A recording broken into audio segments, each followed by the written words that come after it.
దేశ పురోగతికి పరిశ్రమలు ఎంత అవసరమో ప్రజల ఆరోగ్యం, పర్యావరణ పరిరక్షణ కూడా అంతే ముఖ్యమని డిప్యూటీ సీఎం పవన్ కళ్యాణ్ అన్నారు. మంగళగిరి క్యాంప్ కార్యాలయంలో కాలుష్య నియంత్రణ మండలి అధికారులతో ఆయన సమావేశమయ్యారు. కొన్ని పరిశ్రమలు లాభాపేక్షతో నిబంధనలు పక్కన పెట్టి జనావాసాల మధ్య కాలుష్యాన్ని వెదజల్లడం సరికాదన్నారు. పరిశ్రమలు చట్టపరమైన నిబంధనలకు అనుగుణంగా గ్రీన్ బెల్ట్ ఏర్పాటు చేయాలని, శబ్ద కాలుష్య నియంత్రణ మార్గదర్శకాలు పాటించాలని చెప్పారు.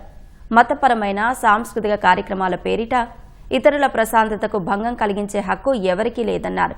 కాలుష్య నియంత్రణ మండలి కేవలం నివేదికలకే పరిమితం కాకుండా నిబంధనలు ఉల్లంఘించే పరిశ్రమలపై కఠిన చర్యలు తీసుకోవాలని పవన్ స్పష్టం చేశారు.